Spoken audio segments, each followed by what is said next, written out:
what CDFIs are and how can real estate developers tap into CDFIs? I think I can take that. Baltimore Community Lending is a CDFI, which is basically a community development financial institution. And there are basically various types of CDFIs. We're a loan fund. There's also depository loan funds, or I'm sorry, CDFIs and venture capital CDFIs.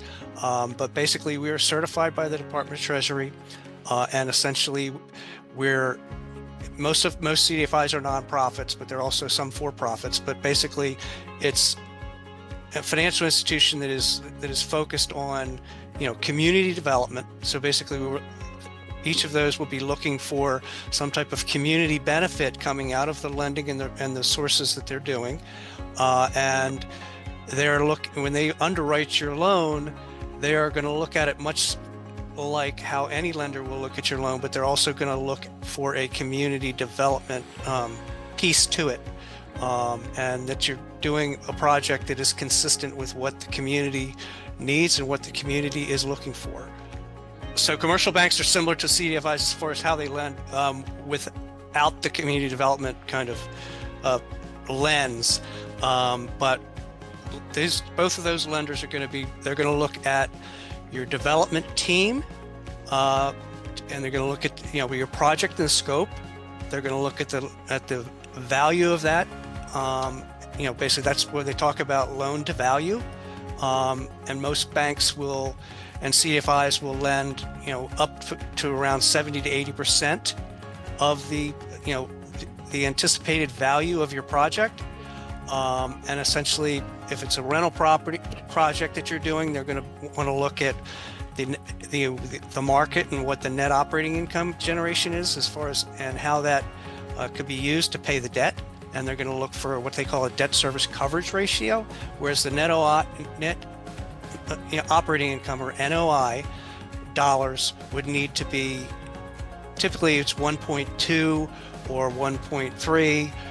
We'll look at doing up only 1.15 times what the debt service is. So that would be like you'd have to have $1.15 of net operating income to offset the dollar that you would need to pay for your debt service. They're also going to look at the principles behind the project, because CDFIs and commercial banks are going to tend to look for personal guarantees for-profit entities that are doing their development work and coming to them for lending. So they're looking at pretty much everything. They're looking at your project team to make sure that you've got the right contractor, and you've got the right property manager, and you've got the right realtor, and you've got the experience of doing these projects in the past. And so kind of like, when you're buying your first home, or when you're buying a home on a personal side, you have to put money down. Do developers have to have a particular amount of money that they are putting up on the deal to be considered by lenders? I would say that all lenders are definitely looking for the developer to have what they call skin in the game. There's going to have to be an equity component. Whereas, as I said, CDFIs, we will look to lend up to about 80% of the as renovated value of the project. Typically, we're doing only like 70 to 75% of the as-is value at the initial closing. So basically, that determines how much equity that the developer needs to bring to the table, whether that be out of their own pocket, from investors that they have.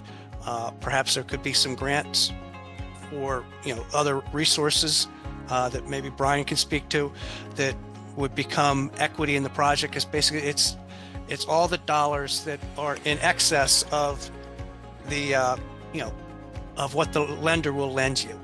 And what I would note is, if I loop in hard money lenders, I would say hard money lenders are basically going to look at providing a safer loan exposure. They're probably going to be in the 60 to 70% loan to value, and they're probably not necessarily looking at you as a personal guarantor. They may take your personal guarantee, but they're not really depending on that, because they know they can step in, since they've got low exposure, if there's a problem, and kind of take over the project.